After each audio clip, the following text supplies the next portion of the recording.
Good afternoon. I have decided that I wanted to share another story that's kind of creepy, a little strange from my childhood.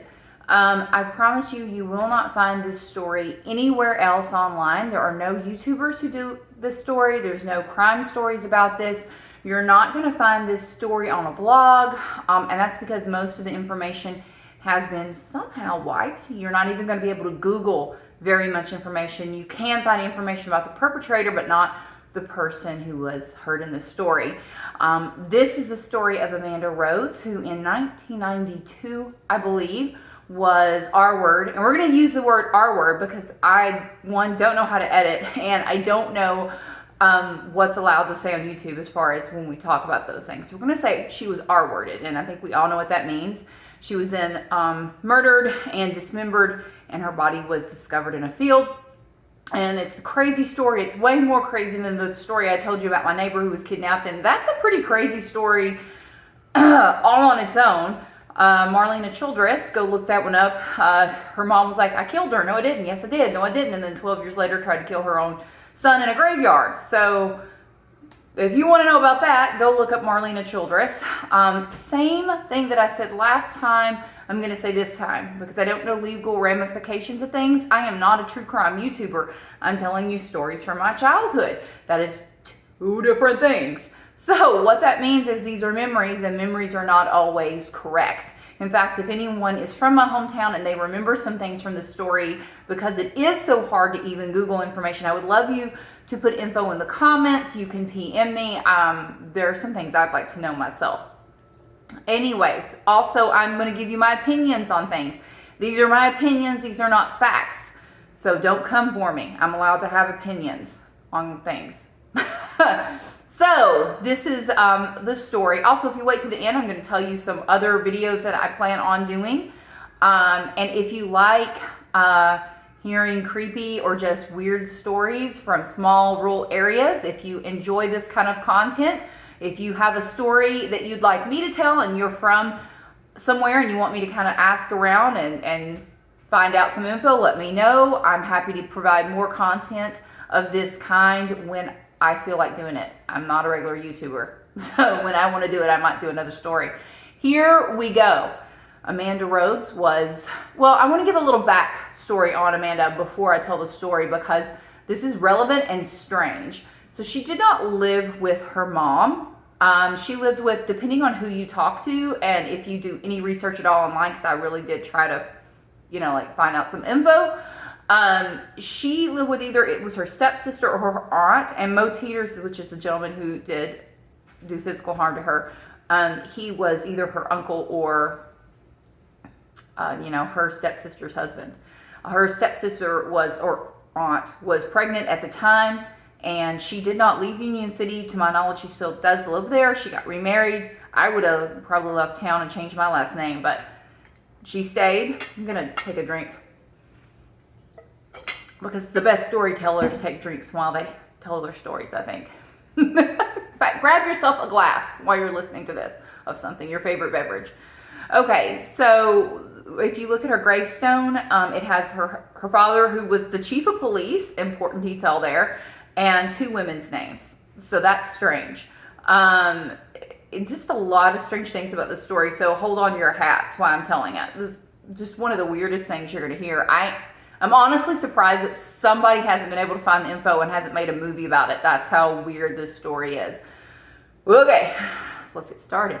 1992, Amanda Rhodes was 12 years old. She went to school in September. It was September when this happened, and realized she had forgotten her books or she had forgotten her homework, and she decided to walk back home from school to go get these things. Now, this part of the story already starts out weird to me because I'm like, where did you live that you were able to have time to walk all the way home and get to school in time? And growing up in that time period, you couldn't just be late for school. It was a big deal. You got in a lot of trouble.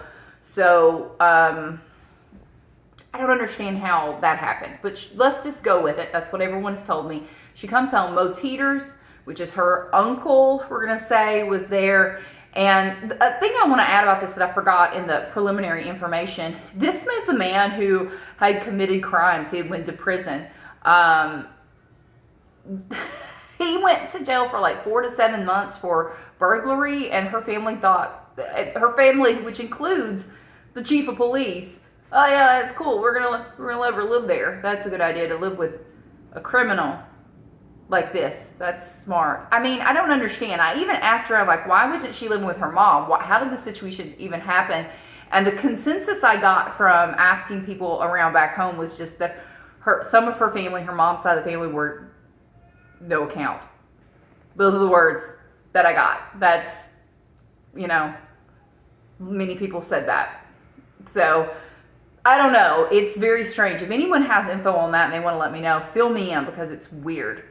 I would never let my child, my female particularly, live with someone who had been to prison unless, it was her father specific. I'm not going to get, anyways, we're getting off topic.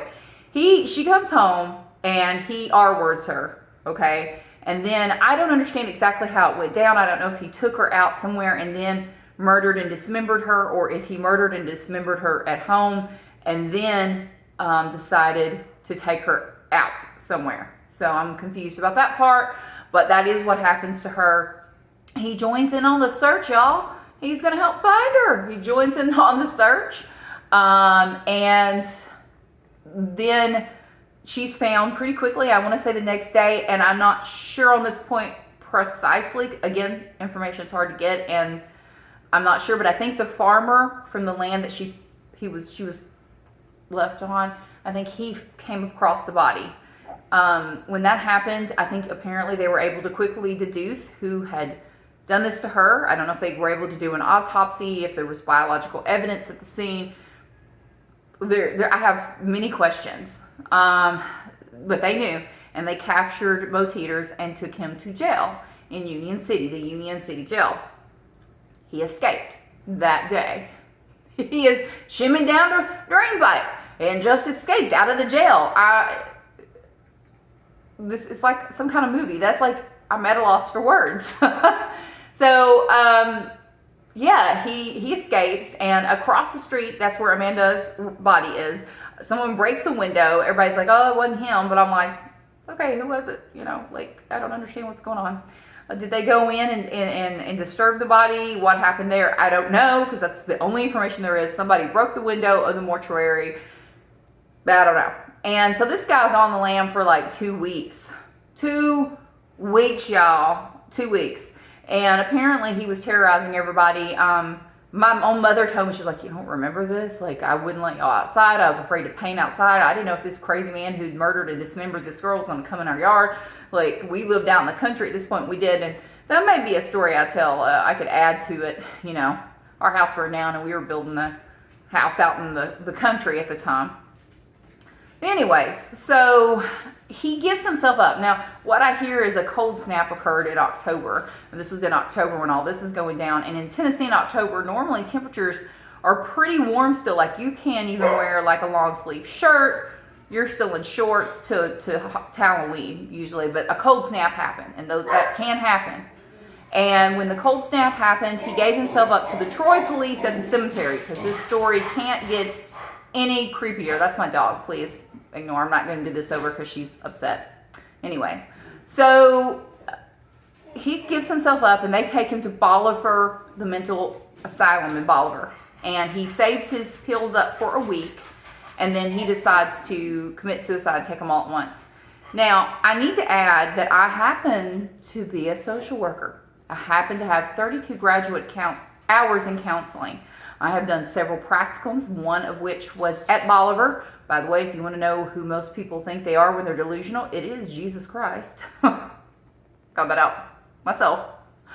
And that's just not how it happens. Any nurse who works in a mental institution will tell you they are responsible for the medication. They can't just let someone keep it. They're going to be watching them take the pill, checking their mouth. This is not a thing. So that didn't happen. Now, this is where the opinion part of what happened. My opinion is her father was the chief of police. My opinion is her father didn't want a trial because he didn't want everybody talking about the terrible things he did to her, which is, like I'm telling you, I can't tell you a whole lot about all the horrible things that happened to her because that information is just not available. And I think it was very bad. I think it was probably worse than what I'm relaying to you right now. And if there was a trial, that information would be available. Now, she is underage. She was under the age of 18. So, you know, I can't just find it now because she's underage. I don't know if some of you guys understand what I'm saying.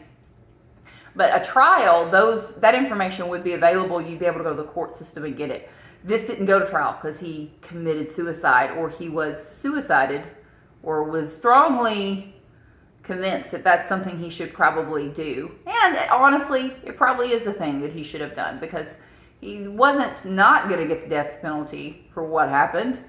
Small town in Tennessee, you murder the police chief's kid, things aren't going to work out for you very well. So my opinion is the family didn't want people to know about what happened. Now, my personal opinion is I would want everybody to know about what he did to her.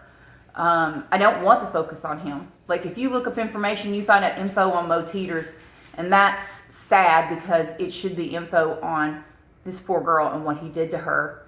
And I would want everybody to hate him even more and know what he did. But that's my personal opinion. Now, my little spin on this story is this part. Okay? So me and my friend were, and again, we must have been pretty young ourselves. I must have been like, I wasn't driving age, 12 or 13. And we were on her scooter, and she took me out to where the body was found. And, you know, creepy, but not apparently that creepy, because we decided to keep exploring, and we go further out, and we find this house that's been abandoned, and a few yards behind that is a church also. And we go into the house, and it's like 1960. Everything is just mostly not tampered with. There was a 1960s TV that someone had busted, but there was furniture everywhere. That was very interesting. There was, in the kitchen, there was cans with botulism. If you don't know what that is, Google pictures of what that looks like. If you look in the backyard, there was a car, and there was grass growing out of the top of the car. So that means that it had been sitting for who knows how long. There was letters I read, and I wish I had kept the letters, but, you know, I didn't. I didn't know that the house was going to be completely burned down by vandals. The letter was about their daughter. They were a black family. She had moved to Memphis to become a nurse. She was a nurse. Things were going well. And it was very interesting, and I wish I'd taken a few things from that house. It was getting cold out, so by the time we came back, it had to have been November or so. By the time we came back, by the spring, everything had been burned down. And the church behind it, I need to add, we didn't go in there because it was way too creepy for 13-year-old girls. And the doors had been completely busted down, and the floor of the church had a big circle burned in it. Kids had probably been out there doing fake satanic whatever kids do, but we were too afraid to go in there. And we're on our way home after seeing all this creepy stuff, and her tire busted. We had to drag the bike back, and we start singing dirty Christmas carols as loud as we can because we're really afraid we're going to get shot by hunters at this point. Because it was, I think, honey season, and we're going through farmland, and some farmers don't want people out there, or they could have thought we were not young girls, or, you know, whatever. So we were singing very loudly to let people know not to shoot us, and we got home fine. Nobody shot us. I have been shot at before. Might tell you that story another time, but I was not shot at that day, and we got home fine. So that's my story about Amanda Rhodes. Very sad, very tragic. I do have other stories I might tell. There's the story of the preacher who tried to poison his mistress. Tried to poison his wife to get with his mistress. And, you know, there's other stories of fires. There's the night riders of Lake County, which is before my time, but interesting. There's just so many things. I am also working on the book. I haven't gotten very far. I may not ever get finished. Who knows? I don't know. I do this stuff in my free time. I'm on social media less, so I do have a little more time for this kind of thing. And I know I'll never have a lot of viewers, but I think that some people may be interested in these stories because it is very strange. Just like I grew up in Erie, Indiana, looking back at it. I also might do a follow-up to the social media video I posted because I have had some interesting things. I really think that there are people online who are being paid to make Americans mad at each other. I came across one today. I think he was pretty interesting. He said weird things, and I was like, wait, what is he saying? Doesn't even sound like something an American would say. And then, of course, I had someone respond to my video on Facebook. I posted that video on Phil Valentine's page, and from a LCSW who's trying to start a fight with me, acting as if she'd seen the video, and she hadn't. And I'm like, you're a social worker, and you're starting random fights online. Do you really think that's like the thing you should do? I don't know. So I may do a video on that. Who knows? I may not do another video for a long time. I've got a lot going on in my life, but I may do one soon. I don't know. If there's something that you want to hear about, particularly if you're from the Northwest Tennessee area, please drop that info in the comments. If you want to see more videos like this, like it, share it, subscribe, and tell me what you want to hear about. Have a great rest of your weekend, everybody, and hopefully we'll see you soon. Bye.